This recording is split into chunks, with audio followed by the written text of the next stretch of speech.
നമസ്കാരം. റാഫ്റ്റോ ക്രിക്കറ്റിലേക്ക് ഏവർക്കും സ്വാഗതം.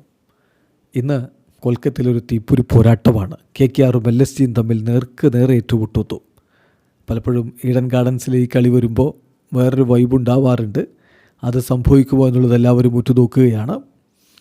ഇപ്പോൾ KKR-ൻ്റെ ഭാഗത്ത് നമുക്കറിയാം QDK മികച്ച ഒരു ഇന്നിങ്സ് രാജസ്ഥാൻ റോയൽസിനെതിരെ കളിച്ചു. 97 റൺസ് നോട്ട് ഔട്ട്. ബാക്കി കളികളിലോ സിംഗിൾ ഡിജിറ്റാണ്. അദ്ദേഹത്തെ മാറ്റാനുള്ള സമയമായില്ലേ? പകരം ഇറക്കേണ്ടതില്ലേ റഹ്മാനുള്ള ഗുർബാസിനെ?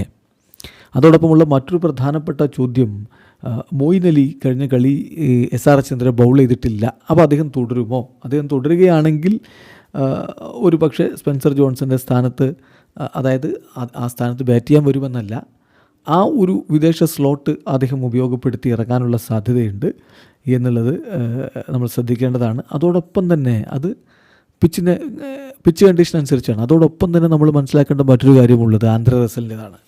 റസൽ ആകെ കളിച്ചിട്ടുള്ളത് ഈ ഒരു ടൂർണമെൻറ്റിൽ ഇതുവരെ കളിച്ചിട്ടുള്ളത് 16 പന്തുകളാണ്. 16 പന്തുകളിൽ നിന്ന് അദ്ദേഹം ആകെ അടിച്ചിട്ടുള്ളത് 10 റൺസുമാണ്. അപ്പോൾ അങ്ങനെ വരുമ്പോൾ സ്വാഭാവികമായിട്ടും ഒരു KKR-ൻ്റെ ബാറ്റിംഗ് ഹെവി ആയിട്ടുള്ളൊരു ലൈനപ്പാണ്. അവിടെ അവർക്ക് ഏറ്റവും എക്സ്പെൻസീവ് ആയിട്ടുള്ള റീറ്റൻഷനുകളിൽ ഒരാളെ ഉപയോഗപ്പെടുത്താൻ പറ്റുന്നില്ല. അണ്ടർ യൂട്ടിലൈസേഷനാണോ നടക്കുന്നത് എന്ന ചോദ്യം കൂടി വരുന്നുണ്ട്. അപ്പോൾ ബാറ്റിംഗ് ഓർഡറിൽ മാറ്റം വരുത്തേണ്ടതുണ്ടോ എന്ന ചോദ്യവുമുണ്ട്. ഇതിനൊക്കെ എന്ത് പരിഹാരമായിരിക്കും അവരുടെ തിങ്ക് ടാങ്ക്സ് കണ്ടിട്ടുണ്ടാവുക? അത് കണ്ടറിയണം. അപ്പോൾ അവരുടെ ഒരു പ്രോബബിൾ 12 നോക്കിയാൽ QDK അല്ലെങ്കിൽ റഹ്മാനുള്ള ഗുർബാസ്, ഒപ്പം സുനിൽ നാരായൺ ഓപ്പൺ ചെയ്യാനെത്തും. അജിങ്ക്യ രഹാനെ നമ്പർ 3-ൽ, അങ്കരീഷ് രഘുവൻഷി നമ്പർ 4-ൽ, വെങ്കടേഷ് അയ്യർ നമ്പർ 5-ൽ, റിങ്കു സിംഗ് നമ്പർ 6-ൽ, ആന്ധ്ര റസൽ നമ്പർ 7-ൽ, മൊയിൻ അലി നമ്പർ 9-ഓ നമ്പർ 8-ഓ, കാരണം രമൺദീപ് സിംഗ് ഉണ്ട്. അപ്പോൾ അതാണ് ബാറ്റിംഗ്, ഹെവി ബാറ്റിംഗ് ആണ്. ഇനി മൊയിൻ അലിയെ വേണമെങ്കിൽ ടോപ്പ് ഓട്ടിൽ ഇറക്കാനും പറ്റും. അപ്പോൾ അത് സാഹചര്യത്തിനനുസരിച്ചായിരിക്കും. നമ്പർ 10-ൽ അർഷിത് റാണ, നമ്പർ 11 വൈഭവ് അറോറ, നമ്പർ 12-ൽ വരുൺ ചക്രവർത്തി ഇമ്പാക്റ്റ് സബ്ബായിട്ട്. ഇതാണ് നമ്മൾ പ്രതീക്ഷിക്കുന്ന അവരുടെ ഒരു പ്രോബബിൾ 12. മറുഭാഗത്ത് ഇപ്പോൾ LSGയുടെ കാര്യത്തിൽ മായങ്ക് യാദവ് സ്റ്റിൽ ഫുള്ളി ഫിറ്റല്ല. അദ്ദേഹം സ്ക്വാഡിൽ ഉണ്ടാവില്ല. മറിച്ച് ആവേശ് ഖാനും ഷാർദുൽ താക്കൂറും ആകാശ് ദീപും ചേർന്ന് തന്നെ അവരുടെ പേസ് ബൗളിംഗ് ഓപ്പറേറ്റ് ചെയ്യും. പിന്നെ നമുക്കറിയാവുന്ന പോലെ ദിഗ്വേഷ് രാത്തിയുണ്ട്, രവി ബിഷ്ണോയി ഉണ്ട് സ്പിൻ ബൗളിങ്ങിന്.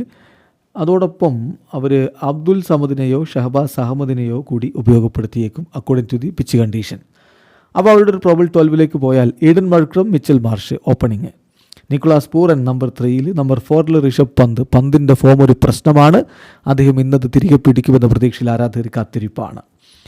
ദെൻ നമ്പർ 5-ൽ Ayush Badoni, number 6 David Miller, number 7 Abdul സമദോ ഷഹബാസ് അഹമ്മദോ, then number 8 Shardul Thakur, then number 9 Avesh Khan, number 10 Akash Deep, number 11 Digvesh Rathi, number 12 Ravi Bishnoi impact സബ്ബായിട്ട്. ഇതാണ് നമ്മൾ പ്രതീക്ഷിക്കുന്ന അവരുടെ ഒരു പ്രോബബിൾ 12. എന്തായാലും മികച്ചൊരു പോരാട്ടത്തിന് അരങ്ങൊരുങ്ങുന്നു. ആര് വിജയിക്കും കാത്തിരുന്ന് കാണാം. വീഡിയോ അവസാനിക്കുന്നു.